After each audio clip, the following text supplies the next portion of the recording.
Hello, welcome to my channel. These are some of them that I may have skipped for one reason or another.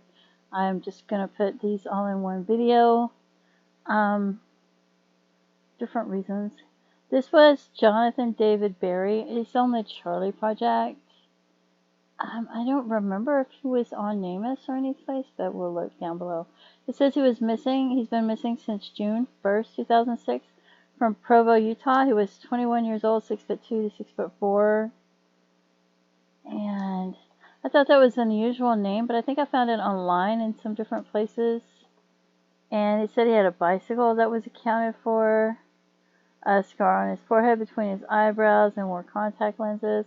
Last name Provo, Utah. Never been heard from again. Authorities believe he went to Rock Canyon sometime between midnight and 8 a.m. A search of the canyon didn't turn up any indication of where he might be, but his bike was found near the canyon above Provo, Utah. Barry's roommate found a note he left behind. The note indicated Barry did not want to live and did not want to be found. Authorities do not necessarily believe he is deceased, however. They think he may have left on his own accord. At the time of his disappearance, he was a scholarship student at Brigham University, majoring in biology. He is from Grand Junction, Colorado. His loved ones stated he did not seem troubled or depressed prior to his disappearance. His case remains unsolved, and you can see that he is not on NamUs. So, anyway, there's him. Who else do we have? We have Jaydan Kyler Seal, and this is a baby who wasn't abducted or anything. The baby died in the flood, so they're just looking for the baby's remains. Carbon County, Utah. Last seen in Carbon County, Utah. He was traveling in a Ford Bronco with his parents, his 3-year-old sister Brooklyn, and his 5-year-old brother Levi. A photo of Levi is posted with his case summary. They were visiting a relative in Helper, Utah, and they were on their way home when their vehicle was swept away by a 20-foot wall of water in Garcia Canyon. The vehicle rolled several times and was carried nearly a mile downstream. When it finally came to a stop, Levi was trapped underneath it, and Jaydan had disappeared. Brooklyn and Levi were taken to the hospital. Brooklyn stayed there for a week getting treated for her injuries and ultimately recovered, but Levi died. An extensive search of the canyon turned up no sign of Jaydan, who is presumed to have perished in the accident. His body may be buried under 3 to 4 feet of silt from the wash. So, this one, forgive me if I don't pronounce it right.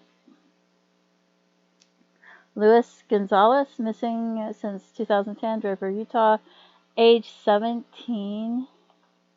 He ran away from a juvenile facility in Draper, Utah. He's not been seen or heard from since. So, and there's no photo or anything. Black hair, brown eyes. We have Isai. Like I said, forgive me if I'm not pronouncing it right. Flores, Garcia. He was 17 years old in 2012, 5'8".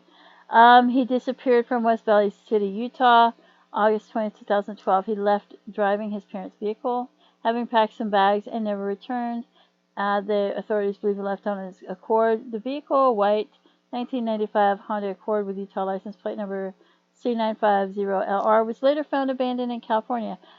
Authorities believe that 3 months after his disappearance, him and a girlfriend may have attempted to cross the U.S. border from Mexico to come back across, but they were denied entry.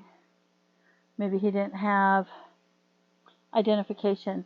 There's been no indication of his whereabouts since then. It's worth noting that in June 2011, a little over a year prior to his disappearance, he was charged as an adult with an attempted murder while an inmate at the youth center, a juvenile detention center in Salt Lake City.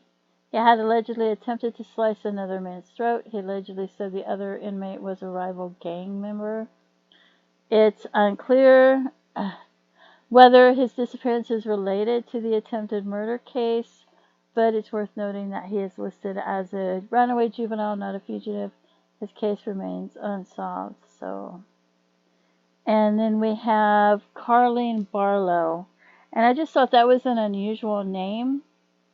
So I looked it up online, and there's a portrait from somebody named Karleen Barlow in 1968, it says.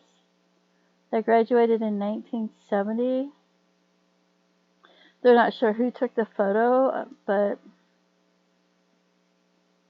it's a beautiful photograph. It was taken, I guess, like a school photo or something.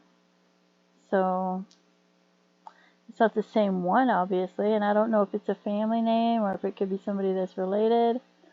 But other than that, I didn't see anybody. So she went missing from Hildale, Utah, 25 years old, 2012, 5'5". There's no photo of her. It says a sibling contacted the sheriff's office to report her missing. She was a member of the Fundamentalist Latter-day Saints Church, based in Colorado City, Arizona. He had not seen or had contact with her since 2012. The siblings suspected she may have been relocated to a religious colony in North Dakota. Brown hair and blue eyes. I don't know. And then we have Jose de Jesus Ruiz Vazquez. I don't know if I'm pronouncing that right. Missing since 2012, December 22nd, 2012. Let's see. Thick black mustache when he went missing. His family last heard from him December 2012 when he called him from Salt Lake City. He's never been heard from again. He was leading a transient lifestyle at the time he disappeared. His current whereabouts are not known, so they don't know if something happened to him because he hasn't called him since 2012, which is a very long time. So, and then we have Fernando Casco Rodriguez, and like I said, forgive me if I'm not pronouncing it right, 16 years old, Salt Lake City, Utah. He was Honduran and 5'2". It says he was last seen exercising with boys from his group home. He is from Honduras and may have gone there. He speaks no English.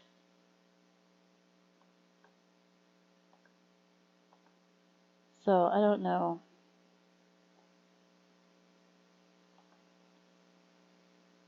That's 2013. And then I have this one. I don't have any idea how to pronounce it. Yuris, Vanesa. I don't know. So she's been missing since 2013. West Valley City, Utah. 17 years old, 5'2". No photo whatsoever. None. She left home. She's never been seen since. She had black hair. She had a tattoo. Mother's name on hand, Alejandra. Playboy bunny on back. Rose on leg. Unknown which side. No tattoos. I mean, no pictures. No photos. So, anyway, those are the ones I skipped. And I've decided to put them all in one video. Please don't forget to pray for their loved ones. Feel free to leave comments and have a blessed day. Bye-bye.